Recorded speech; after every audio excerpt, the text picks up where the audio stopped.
Hey guys, it's Kevin again. This is going to be another movie review for you guys, and this movie I'm going to be reviewing, I actually was really looking forward to seeing. But to be honest, I was looking forward to this movie. I thought this movie actually looked really good in my opinion.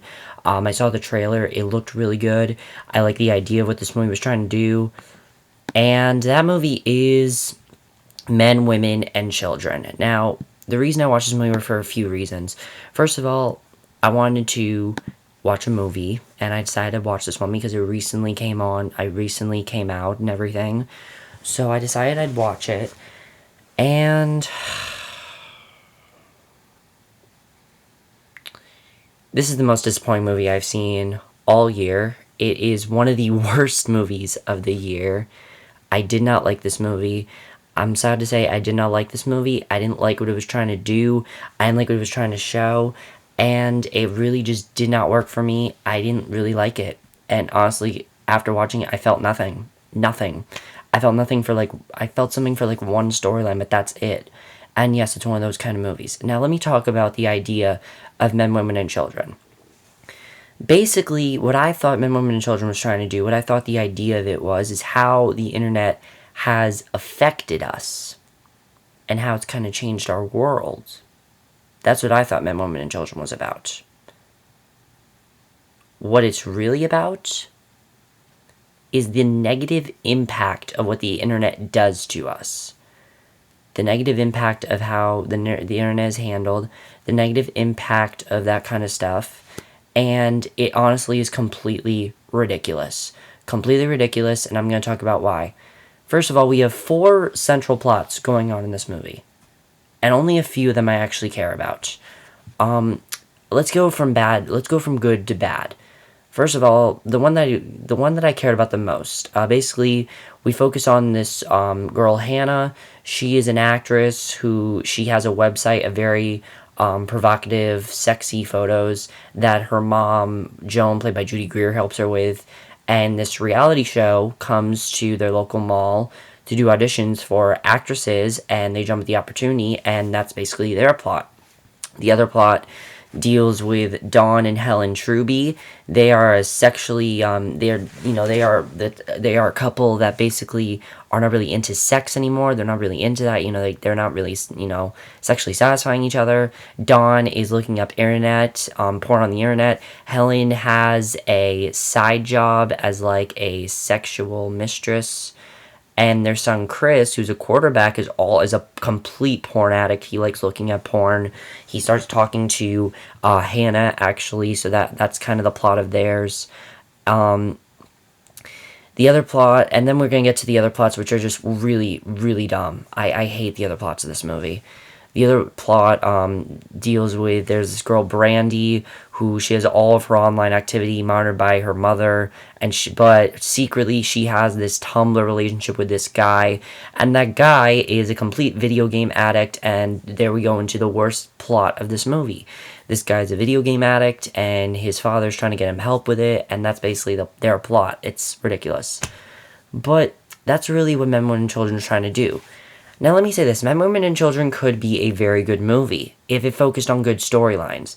This is one of those movies that focuses on too many storylines.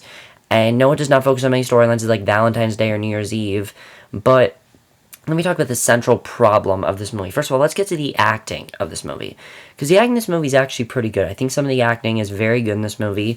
I'm going to talk about some of the people that I thought did a good job, in my opinion. I'm gonna go from probably the ones I like the most to the ones I didn't like. First of all, Judy Greer did a very good job as Joan. I thought she was a very good character.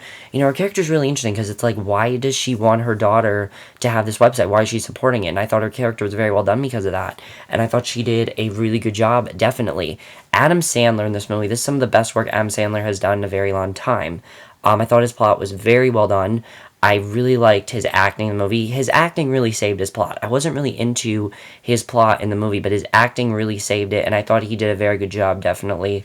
I thought he was really good. I definitely really enjoyed his acting. Ansel Elgort as Tim, I didn't care about his character. I didn't.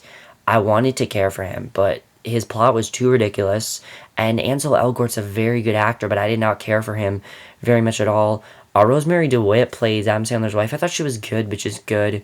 Jennifer Garner was ridiculous. I hated her character. I thought she was really, really annoying, and I hated it. I hated the stuff with her. I thought it was ridiculous.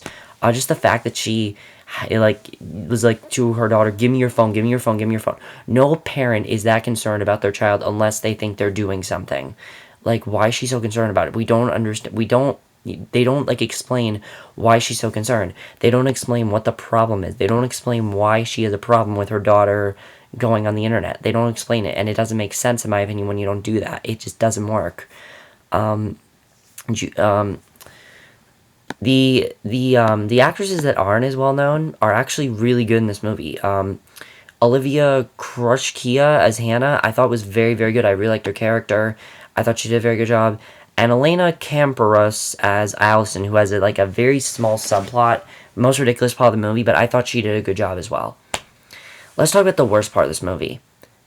Emma Thompson. What the hell was this movie thinking? What the hell were you thinking, Jason Reitman? Why would you have Emma Thompson narrate this entire movie? Every time Emma Thompson narrated this entire movie, I screamed at her. I'm like, I understand the movie.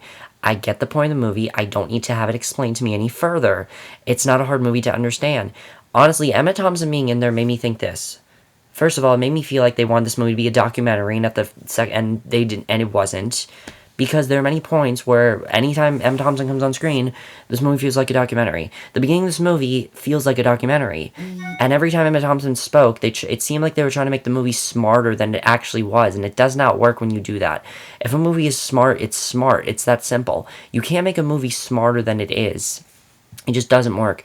And Emma Thompson's narrating just clued me out of every single storyline. She tried to explain things. She gave us backstory. Just have the characters talk about it. It works better that way. It's more realistic that way.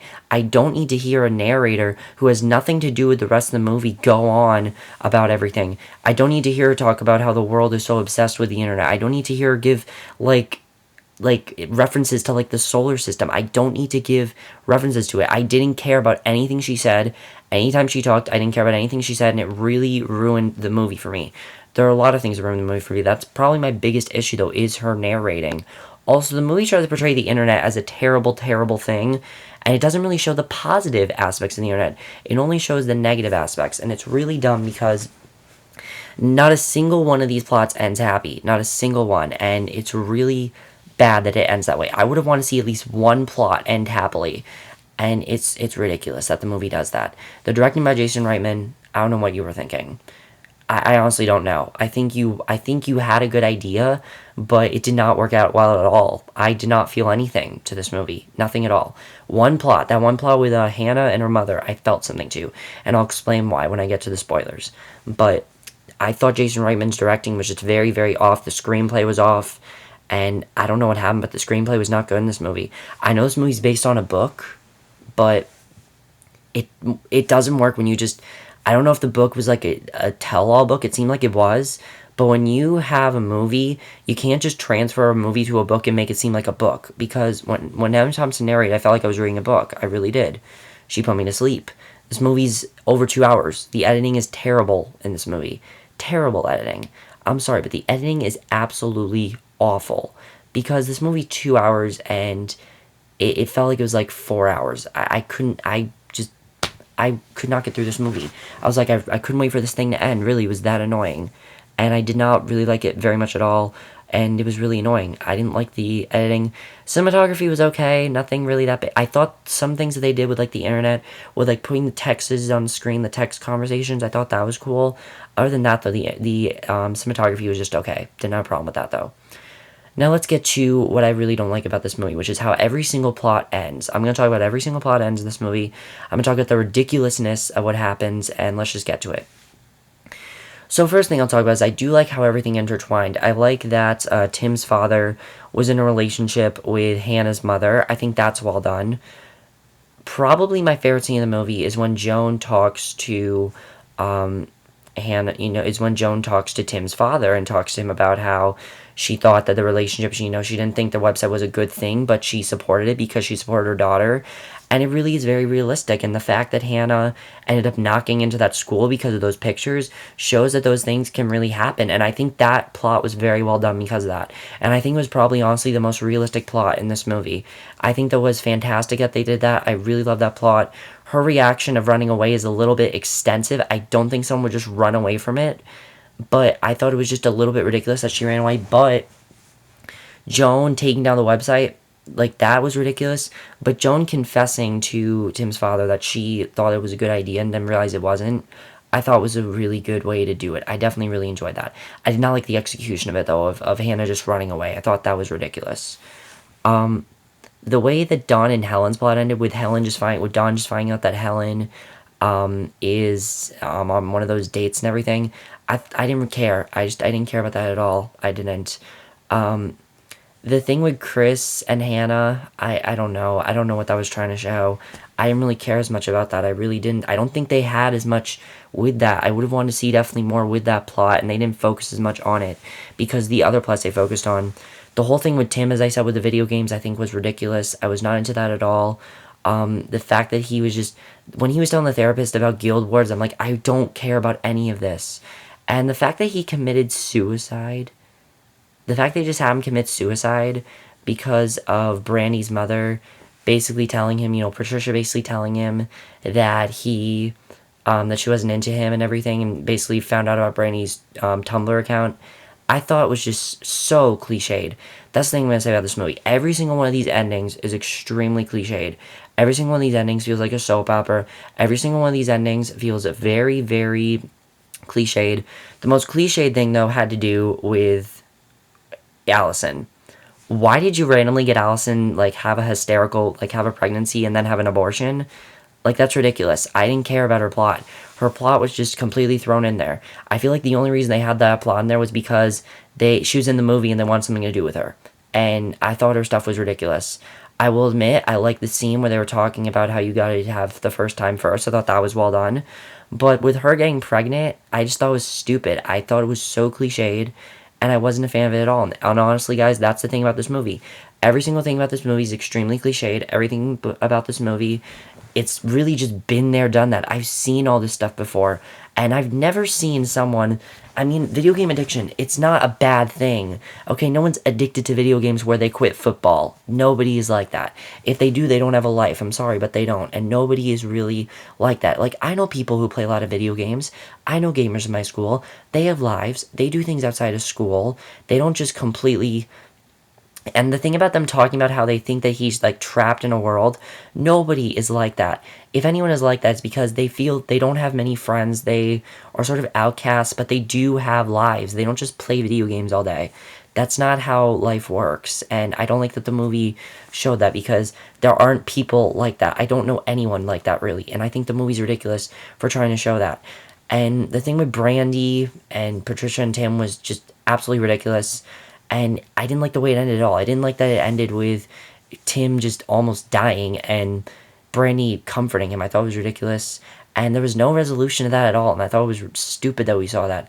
The ending montage was ridiculous. I didn't feel anything. And honestly, at the end of this movie, I felt nothing. Nothing. And I wanted to feel something. I wanted to feel like this movie impacted me. But it didn't. I wanted to feel like this movie showed me something. But it didn't. Because I've seen all this stuff before. It's so cliche. It's nothing you haven't seen in another movie. And honestly, guys, we had a movie like this last year. It's called Disconnect. And also, if this movie's really trying to show the negative impact of bullying, why is it just focused on the dating aspect? Every single one of these plots focuses on the dating aspect and the sexual aspect. Show somebody getting cyberbullied. Show somebody getting hacked. Show those kind of things. Those are what happen to people. Those things are what happens. That is realistic. Things that they show in this movie do not happen.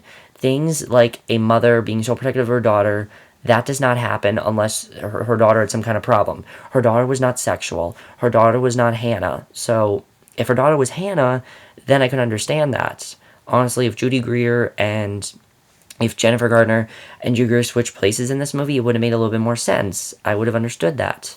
If their plots would have switched around, I would have understood that. But it's not like that. And I didn't understand it at all. Really, I didn't understand it. But I didn't understand that at all. I felt nothing. and the movie did nothing to me. And honestly, if I had to rate this movie, I get a 2.5 out of 5 stars. I really would. 2.5 out of 5 stars. Like probably like a D plus, a D plus. That's how much I give this movie. I did not like it. I didn't like anything about it. The acting was good. Some of the acting was really good. That's really it. That's all I can give this movie. Narration, I don't know what you were thinking. If you want to make a documentary, just make a documentary, okay? As I said, I felt like I was watching a documentary at points, and I don't want to feel that. There are certain movies where, yes, it's good to feel like it's a documentary. This is not one of those movies. This is a movie where I didn't want things to be explained to me. I want to just see it myself. I want to just see how things are executed. I don't want things to be explained to me. I think it's ridiculous. Also, this movie, I feel like they didn't want to take a risk, because they don't show actual nudity in this movie. And they're talking about porn. And they don't show actual nudity. Like, it doesn't make any sense when you do that. And I'm not saying, like, I want it to be, like, turned on or anything. That's not what I'm saying. I'm saying that I would have wanted them to actually go for it and take some risks, which they don't. They don't take any risks with this movie. There's a sex scene. They cut away every time there's a sex scene. They cut away at, like, anytime someone watches a porno. Anytime someone watches a porno. And this is a rated R movie. Take some risks. Seriously. I don't understand why they couldn't just take some risks. Don John took some risks. Disconnect took some risks. This movie does not take any risks, and it's nothing you haven't seen before. But that's how you see it from my review, Men, Women, and Children. Honestly, guys, it was the most disappointing movie of the year. I really wanted to like it, and I didn't, and I'm sorry about that, guys. But I will see you guys in my next video, which will be for another movie review, which is going to be for another bad movie, because I'm trying to get a good I have a good best list. I gotta get a good worst list. I gotta get a top 10, because my top 10 worst list is not my top 10 worst list, and that's why I'm watching bad movies. But if you want to watch this movie, fine, but it's not going to do anything that you haven't seen any movie done before. Okay? It's that simple. And I understand what they were trying to do with Emma Thompson's character, but when you keep doing that and I feel nothing, that's when I know the movie is a problem. And that's when I know the movie has no effect on me and has done nothing it has done before. That's how pointless this movie felt to me.